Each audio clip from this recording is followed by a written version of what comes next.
Connor, that was a struggle to watch tonight. Carbon copy of probably 6 or 7 home games this season. You know, first half there were signs and it looked like that something was sort of coming, but it never did. In the second half, it regressed again to this lateral, slow style of football. I mean, that was the thing you mentioned in your video on Sunday. But it's been the common theme all season, hasn't it? We just haven't been able to break teams down at home and haven't really looked like even coming close. That's it, and you know, it poses a question. You know, what does this philosophy look like? Is it what we saw tonight, or is it, you know, first half against Bolton where Norwich a bit more free flowing and trying to create? Still didn't score. No, exactly, and that's it. That's it. They need to be more ruthless. I still think they need a change of pace in the final third. I think they're too regimented going forward, one-dimensional. I mean, I suppose the argument that a few Norwich fans have used this season at home is that teams have come here to set up for a draw, but I don't think Nottingham Forest set up particularly defensively tonight, and if anything, they probably had the better chances. I think we make it too easy for teams to come here and get points. You know, they set up and with 2 banks of 4 and let Norwich play in front of them, and Norwich have no.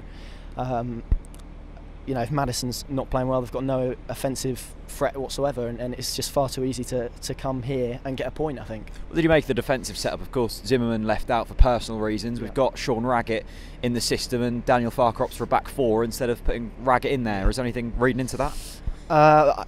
Clearly he's not ready. Clearly he's not ready, which is interesting, I think, because, you know, you buy a lad and then you don't send him out on loan to get football. And yeah, he needs games. I think Sabeni is sort of in the same boat. I think he needs more games. For me, there were signs. I think there were a few positive touches, but nothing really to sort of write home about. And yeah, I think Raggett and Sabeni are in the same boat. Just need a period of adjustment, really. I mean, one of the signs that does look like they've hit the ground running is Onel Hernandez. He looked decent tonight.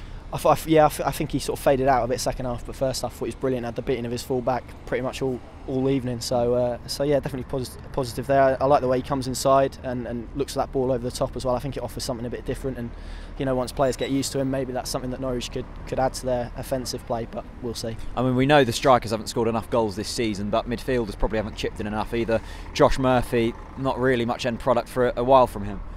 No, and again, he's probably in a similar position to where he was in the start of the season, where he just needs a bit of time out, and you know, to me, he doesn't look like a player who's enjoying playing football. He looks like a player who's got a lot in his head, and he looks very stressed. You know, and I think he just needs to get back to playing football and feel free again. So does Farke have to switch this philosophy up, or do you stick with it until it works? It's tough, isn't it? Because I think if they keep playing like that, attendance is going to drop. You know, there's a fine line between sort of patience and boring, really. And I think at the moment they're falling the wrong side of that line. It's hard because no one knows what the final product looks like. Norwich, this could be very close to how he wants Norwich to play. You know, so it's frustrating in a sense, but to me, it's got to be tweaked one way or another, because which he has already. To be fair, he's put Tetty back in, and yeah, I just think it needs tweaks.